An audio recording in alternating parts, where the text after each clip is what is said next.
अगर आप इंडिया में गाड़ी लेके ट्रैवल करेंगे ना तो इन दिनों बहुत ही एक्साइटिंग आपको चीज़ें नज़र आएंगी।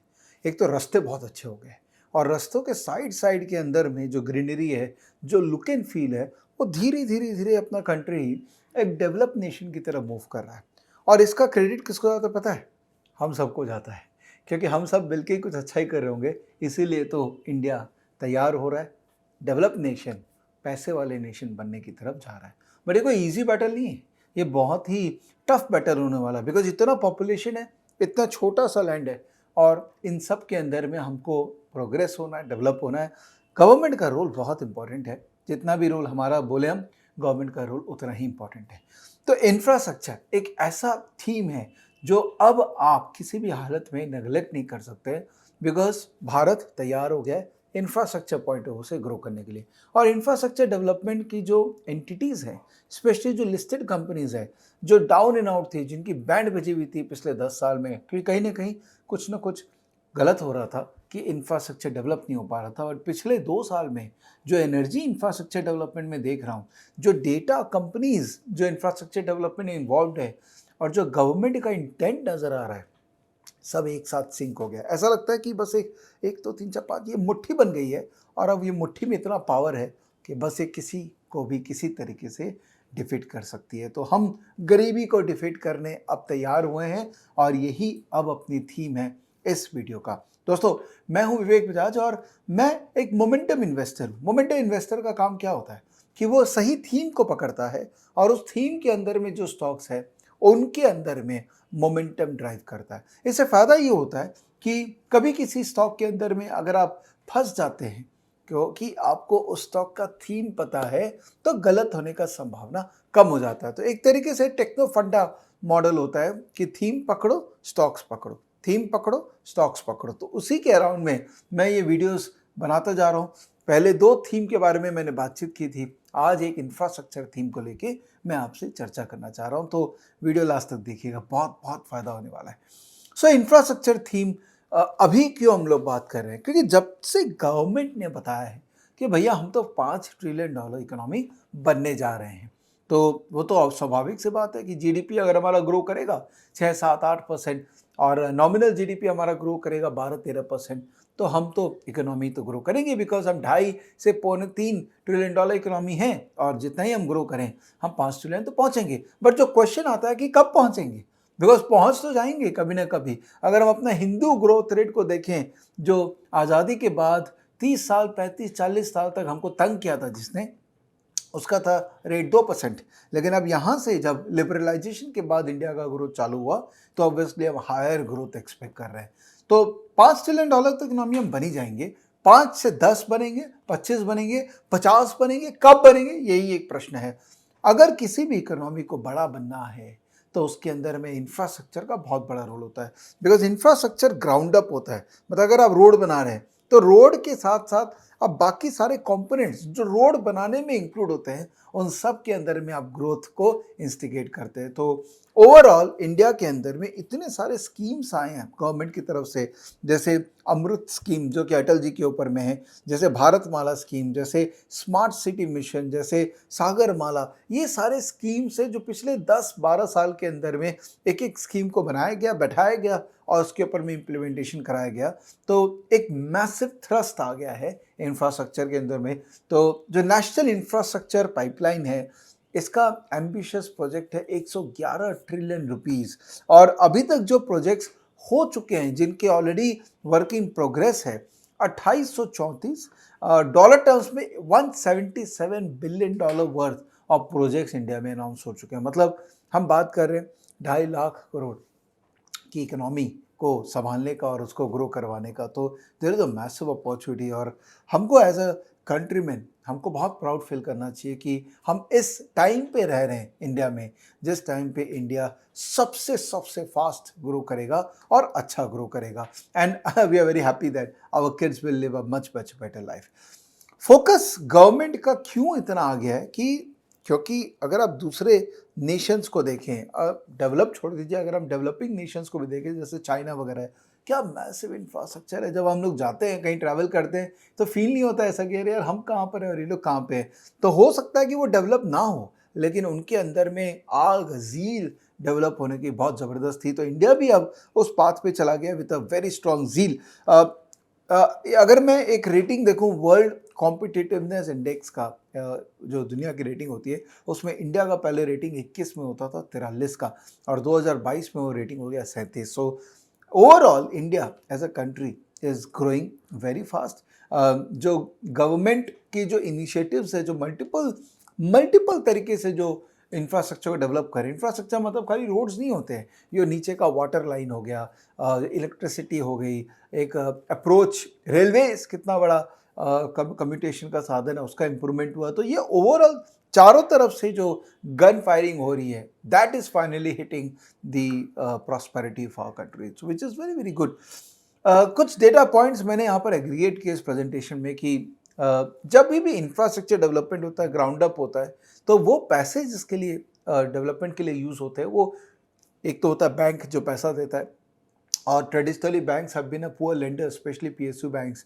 तो पिछले 7 साल 5-6 साल के अंदर में रघुराम राजन जी के बाद में उन्होंने एक काम अच्छा किया, उन्होंने बैंक्स के बैलेंस शीट को क्लीन कर दी। तो जो नॉन परफॉर्मिंग एसेट्स थे, लार्जली वो सारे इंफ्रास्ट्रक्चर के अंदर में ब्लॉक थे, वो क्लीन होते गए। तो पैसे जो आए बैंक से वो क्लीन हो गए, और पैसे जो इन्वेस्टर्स के आ रहे हैं, जैसे एफडीआई, इंडिया के अंदर में एफडीआई ग्रोथ काफ़ी इंप्रेसिव है, प्राइवेट इक्विटी डील्स काफ़ी इंप्रेसिव है। तो लास्ट 3-4 साल के अंदर में ग्राफ में देखिए, आप दिख रहा है आपको कि कैसे एक एक मैसिव थ्रस्ट मिला है इंडिया को from global investors to improve our country, so that एक तो कंजम्पशन ओरिएंटेड इकोनॉमी होगी और एक डेवलपमेंट ओरिएंटेड इकोनॉमी होगी। तो अभी इंडिया दोनों तरफ से देखिए बहुत ज़बरदस्त पोजीशन पे है कि कंजम्पशन लेड भी ग्रोथ हमको मिल रहा है, plus overall development led, because हमारा बेस ही इतना खराब था, इंफ्रास्ट्रक्चर थे नहीं, तो वो इंप्रूव होंगे तो ऑटोमेटिकली ग्रोथ में उसका इम्पैक्ट आएगा। बैलेंस शीट ऑफ कंपनीज, ये एक इंपॉर्टेंट मुद्दा जो मैंने कहा ना, आरबीआई ने अच्छा तरीके से उसको सॉल्व किया कि भाई ओवरऑल डेट बहुत खराब था कंपनीज का, तो डेट को राइट ऑफ करना, डेट इक्विटी रेशियो को बेटर करना, ये overall date equity ratio of the corporate house is going down, and profitability of corporate India जो कि अगर मैं लिस्टेड कंपनीज की बात करूं तो फॉर्मल इकोनॉमी को बिलोंग करते हैं, तो जीएसटी है या इस तरह के जो भी इकोनॉमिक रिफॉर्म्स है, इन सब का एडवांटेज अल्टीमेटली लिस्टेड कंपनीज को मिला, इसलिए उनका प्रॉफिटेबिलिटी के अंदर में अच्छा खासा इजाफा हुआ है। वैसे कोविड के बाद में कंपनीज ने बहुत अच्छा परफॉर्मेंस दिया, क्योंकि अचानक से इतना डिमांड लेड ग्रोथ डेवलप हो गया चारों तरफ से कि ये रेवेन्यू ईजिली आपको नजर आ रहा है कि ये ग्रोथ हो रहा है। Affordability of Indian house hold has also gone up. अगर अपने देखें कि कितना पैसा इंडियन हाउस होल्ड पे कर रहा है, लोन जो लिया है उसको, पर्टिकुलरली हाउसिंग लोन की बात करें, विजा विज इनकम, तो वो भी ऊपर की तरफ है। मतलब जैसे जैसे इनकम ग्रोथ हो रही है अपनी कंट्री में, वैसे वैसे पेबिलिटी of housing loan is also going up. ये डेटा देखिए, हाउसिंग इन्वेंट्री एकदम लो पॉइंट पे है। 2009 में जो एक लेवल था हाउसिंग इन्वेंट्री की, अब वो आ गया, तो इसलिए हाउसिंग प्राइसेस भी काफ़ी ऊपर है। और again housing is also part of infrastructure. Housing मतलब खाली लग्जरी प्रीमियम हाउसिंग नहीं होते हैं, जो अफोर्डेबल हाउसिंग होते हैं, वो भी इंफ्रास्ट्रक्चर ग्रोथ का एक वन ऑफ दी की कैटलिस्ट होता है। तो क्योंकि इन्वेंट्री लोएस्ट लेवल पे, वहाँ पर भी काफ़ी डेवलपमेंट चालू है, इसलिए इंफ्रास्ट्रक्चर में ग्रोथ है। ये एक इंटरेस्टिंग चार्ट है, इस पर ध्यान दीजिएगा।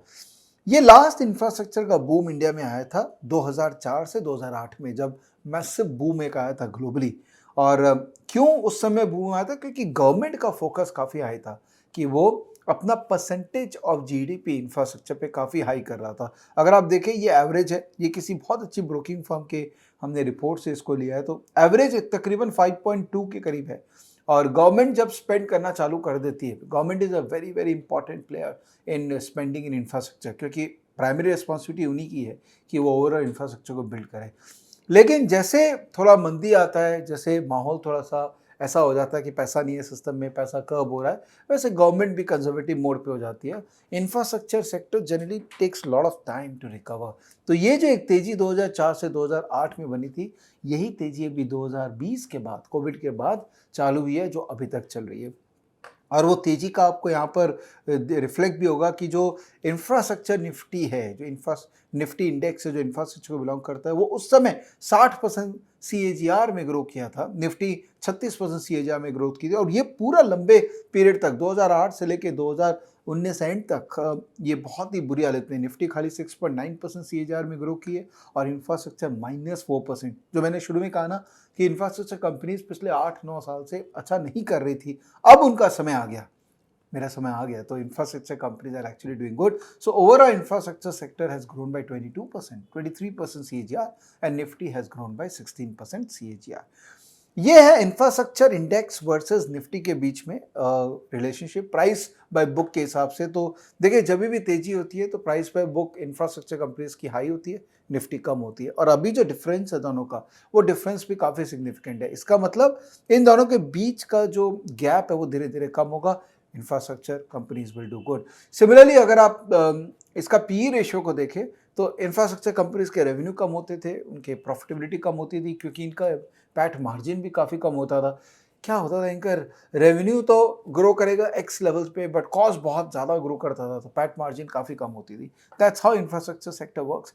बट अब क्योंकि इनके पास भी प्राइसिंग पावर आ रहा है और रेवेन्यू रियलाइजेशन भी और बेटर हो रही है, तो उसके कारण ओवरऑल जो डिफरेंशियल है between the P ratio of Nifty and Nifty infra is actually quite high. तो ये मेरे को लगता है डिफरेंशियल कम हो जाएगा, इसका मतलब इंफ्रास्ट्रक्चर सेक्टर भी अच्छा करना चाहिए। तो मैंने एक तरीका देखा कि कैसे मैं आइडेंटिफाई करूं stocks, because broadly we are convince कि इंफ्रास्ट्रक्चर थीम इंडिया में आने वाला 2-3 साल तक अभी भी इंटैक्ट है। इलेक्शन है next year, I think election के इमीडिएटली बाद you see lot of impetus on developing more infrastructure, lot of new schemes coming in.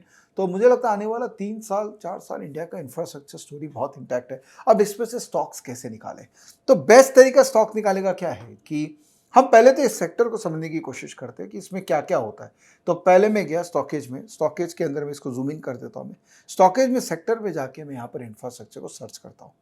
मैंने एक काम किया, मैंने पूरा लिस्ट ये तैयार किया, एक्सेल डाउनलोड की, सब कुछ किया मैंने आपके लिए, और 5 स्टॉक मैंने आइडेंटिफाई भी किया है, जिनको मैंने सिर्फ डेटा ड्रिवन नहीं, थोड़ा सा क्वालिटेटिवली मैंने इसको स्टडी भी किया है। बट एक बार मैं आपको प्रोसेस बता देता हूँ कि जब आप इंफ्रास्ट्रक्चर को सर्च करते हैं तो यहाँ पर आइए, यहाँ पर 2 तरह की इंडस्ट्रीज है बेसिकली, इंजीनियरिंग कंस्ट्रक्शन इंडस्ट्री और एक ट्रांसमिशन टावर और इक्विपमेंट इंडस्ट्री।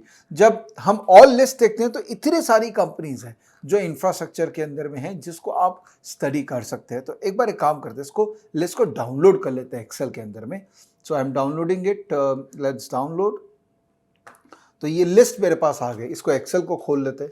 एक एडवांटेज है कि देखिए, आप चाहे ना तो आप बहुत डीप स्टडी कर सकते हैं स्टॉकेज से, बिकॉज स्टॉकेज से आप डाउनलोड कर सकते हैं सब डेटा, और जो डेटा के एक्सेल में खेलना जानता है ना, वो शेयर बाजार को अलग लेवल पे लेके जा सकता है।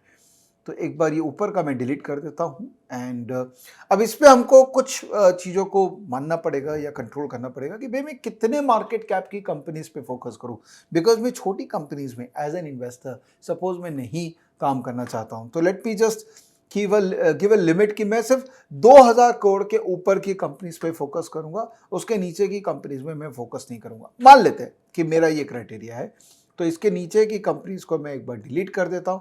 तो अब बची यही इतनी कंपनीज बची हैं जिनको मुझे स्टडी करना है कि ये कंपनीज में से किस कंपनीज को मुझे मोमेंटम जब आए तो उसमें प्ले करना चाहिए। तो कितनी कंपनीज मिल गई अपने को तकरीबन 21 कंपनी मिल गई है। अब उसी पे अपने को फोकस करना है, ठीक है। सबसे पहला काम, जब हम ये कंपनी को देख रहे हैं तो इंफ्रास्ट्रक्चर कंपनी के लिए सबसे इंपॉर्टेंट है कि उसका डेट इक्विटी रेशियो कम से कम होना चाहिए। तो यहाँ पर अगर मैं डेट इक्विटी के हिसाब से देखूं तो इस डेटा को मैं डेट इक्विटी के हिसाब से सॉर्ट कर लेता हूं। तो डेटा सॉर्ट, यहाँ पर आ गया debt equity ratio. Debt equity ratio कहाँ है, या debt equity ratio smallest to largest, ठीक है। तो ये मेरा पहला क्राइटेरिया हो गया कि कंपनी का डेट इक्विटी रेशियो कम से कम होना चाहिए। डेट इक्विटी रेशियो माइनस नहीं हो सकता है, there are some data oriented, कई बार रिपोर्टिंग के अंदर में गलतियां होती है, तो ये माइनस वाले डेट इक्विटी रेशियो को छोड़ देते हैं, जो प्लस वाले हैं उन पे फोकस करते हैं। तो पहला क्राइटेरिया डेट इक्विटी रेशियो इसका कम होना चाहिए। दूसरा क्राइटेरिया, इसका रिटर्न ऑन इक्विटी और रिटर्न ऑन कैपिटल एम्प्लॉयड अच्छा होना चाहिए, मतलब कम से कम 20 नहीं चले 15 के ऊपर में तो रिटर्न ऑन इक्विटी होना चाहिए। जो कंपनी रिटर्न जिसका अच्छा नहीं है उसको देख के कोई फ़ायदा नहीं है। तो इसको मैं क्या करूँगा, यहाँ पर मैं एक फ़िल्टर रन करूँगा। तो फॉर्मेट डेटा, फॉर्मेट कहाँ गया भाई, जस्ट अ मिनट,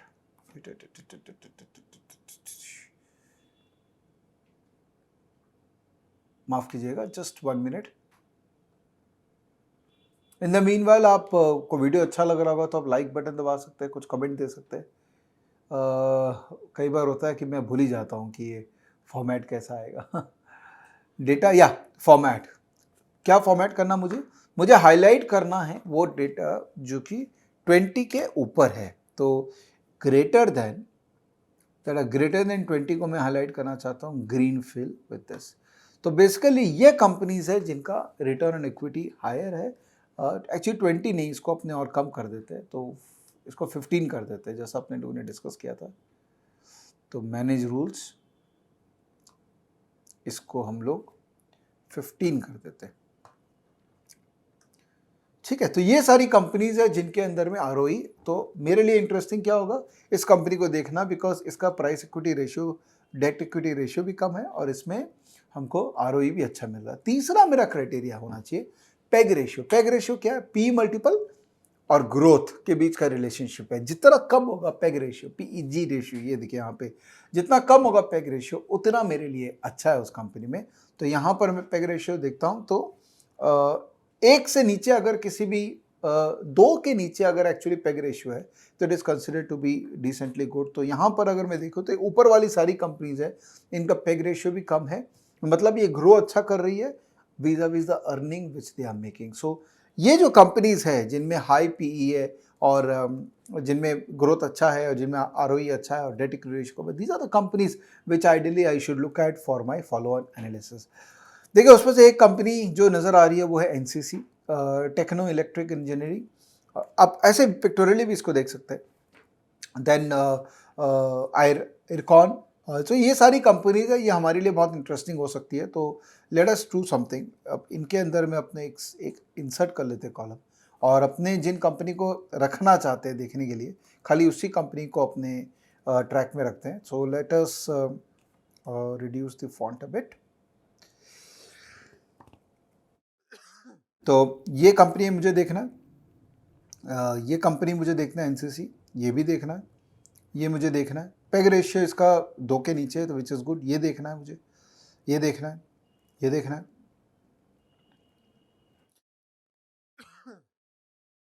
ये देखना है, ये देखना है, ये देखना है, ये देखना है।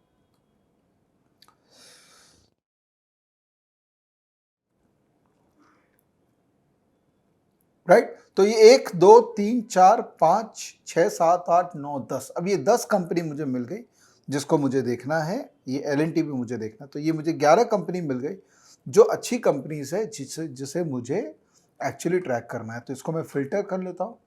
तो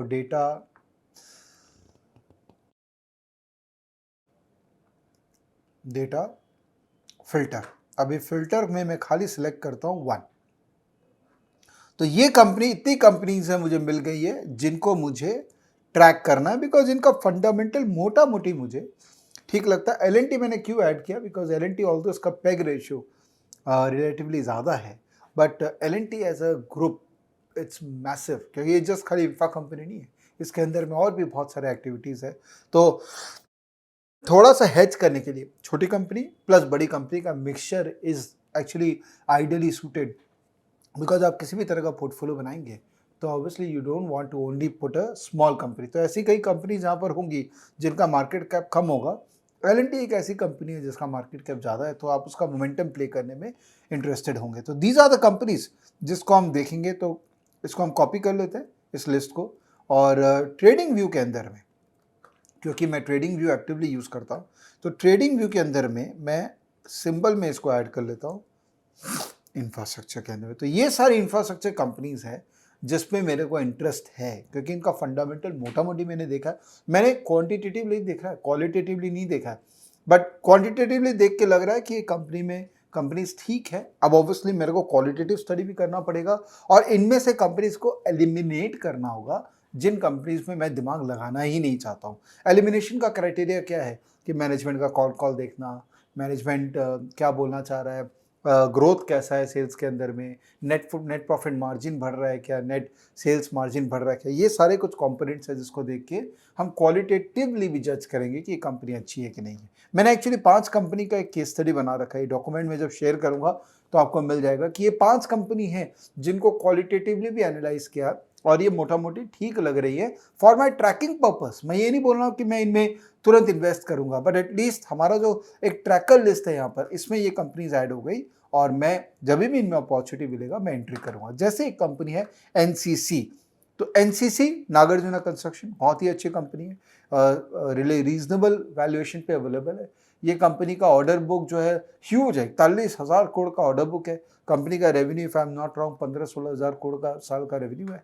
एंड इसका जो प्रॉफिट मार्जिन है वो काफ़ी बेटर है। नेट पैट मार्जिन कम है, 3-4% का नेट मार्जिन है, but it is also growing over a period of time. तो जैसे जैसे इकोनॉमी ग्रो कर रही है वैसे वैसे इस कंपनी के जो प्रॉब्लम्स थे वो धीरे धीरे सॉल्व हो रहे हैं और ये कंपनी भी बेटर होती जा रही है। ये जो एनालिसिस है, ये जितना आप क्वालिटेटिवली कंपनी के मैनेजमेंट को सुनोगे उतना आप एनालिसिस को जज कर पाओगे। तो आप देखिए स्टॉकेज के अंदर में एज रिपोर्ट्स है, एज रिपोर्ट्स के अंदर में हम लोग कॉन कॉल समरीज देते हैं और उसको रेट करते हैं। तो आप देखिए कंपनी Q1 में अच्छी बात थी, Q2 में अच्छी बात थी, Q3 में अच्छी बात थी, मतलब मैनेजमेंट जो है वो बहुत ऑप्टिमिस्टिक है और सब चीज़ अच्छी बातें ही कर रहा है। तो ये कंपनी मेरे लिए इंटरेस्टिंग हो सकता है। तो अब एनसीसी का हम चार्ट देखें, ये वीकली है और ये डेली है।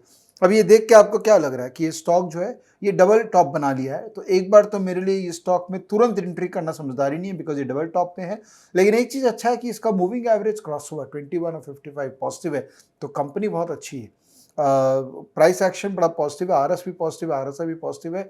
तो मैं इस कंपनी पे डेफिनेटली बाई करने का थॉट प्रोसेस रखूंगा। जरूरी नहीं कि मैं अभी बाई करूंगा, बट स्टैगर्ड वे में।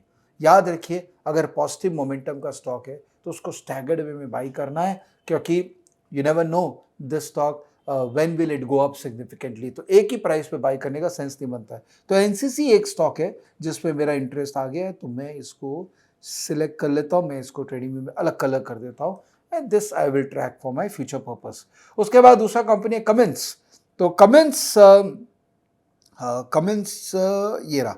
कमिंस जो है वो डीजल इंजन बनाती है गाड़ियों के लिए, वो जो बाकी इंडस्ट्रियल इक्विपमेंट्स है उनका डीजल इंजन बनाती है। मैं डिटेल आपको ये एनीवेज एक्सेल ये पीपीटी शेयर कर दूंगा so that you can have more detail understanding about each company. तो ये कंस्ट्रक्शन और कंप्रेशर मार्केट का डीजल बनाती है, heavy duty, medium duty, light duty power systems बनाती है। ऑटोमेशन के अंदर में काफ़ी इन्वॉल्व है कंपनी, डिस्ट्रीब्यूशन बिजनेस भी है इसका। तो इट्स ओवरऑल मल्टीनेशनल है लेकिन बहुत अच्छा काम इंडिया में कर रही है। तो प्लस ये एक्सपोर्ट भी कर रही है। तो क्यूमिंस का आप देखिए, although it's a expensive stock, अगर मैं इसका पी रेशियो वगैरह देखूं तो कमिंस का it's an expensive stock, but overall इसका जो बिजनेस कंडक्ट है वो रीजनेबल लेवल पे है। Just a minute, I think ये तो कमिंस के अंदर में आप देखिए ये overall it's a strong stock, काफ़ी अच्छा स्ट्रेंथ दिखा रहा है स्टॉक और इसके प्राइस एक्शन में भी मोमेंटम में भी काफ़ी स्ट्रेंथ है। ऑल्दो ये काफ़ी एक्सपेंसिव हो गया है, ये चलना चालू हुआ था 400 रुपये से, अभी ऑलरेडी 1600 रुपये चला गया है। तो इसका रिस्क रिवॉर्ड रेशियो उतना फेवरेबल नहीं है। तो हो सकता है मैं इसके अंदर में जब तक ये और फॉल नहीं करे एक बार, तब तक मैं इसमें एग्रेसिव पोजीशन बिल्डअप नहीं करूंगा। पोजीशन साइजिंग बहुत इंपॉर्टेंट है ये सब केस में। अगर कोई स्टॉक बहुत बढ़ जाता है तो छोटा क्वांटिटी करना चाहिए, कोई स्टॉक गिरा हुआ है तो ज़्यादा क्वांटिटी करना चाहिए, और अगर अभी भी स्ट्रांग है ये स्टॉक गिरे हुए में तब तो डेफिनेटली डिसेंट क्वांटिटी से इसमें काम किया जा सकता है। तो Cummins is something which I will not track, although it's a good company to invest. तो ट्रैकिंग में डालूंगा, अभी पैसे इस पर नहीं लगाऊंगा मैं। उसके बाद लेट्स टॉक अबाउट इसका अर्निंग कॉन कॉल देखिए। Yes, this is also progressing quite well. So you know quarter basis पे मैनेजमेंट अच्छी बातें कर रहा है। इसका ही रिफ्लेक्शन देखिए स्टॉक प्राइस पे कि जितना क्वार्टरली अच्छी बातें करेगा मैनेजमेंट और एक अच्छा व्यू देगा स्टॉक के ऊपर में, उतना वो स्टॉक बेटर परफॉर्म करेगा। सीमेंस अकॉर्डिंगली एक कंपनी है जो इंटरेस्टिंग है। केएनआर कंस्ट्रक्शन कंपनी इंटरेस्टिंग है और अगर इनका कॉन कॉल देखोगे तो जबरदस्त कॉन कॉल है। And Larsen and Toubro, these are the companies which are basically strong companies of India, जो इंडिया के ओवरऑल इंफ्रास्ट्रक्चर इकोसिस्टम को रिप्रेजेंट करती है।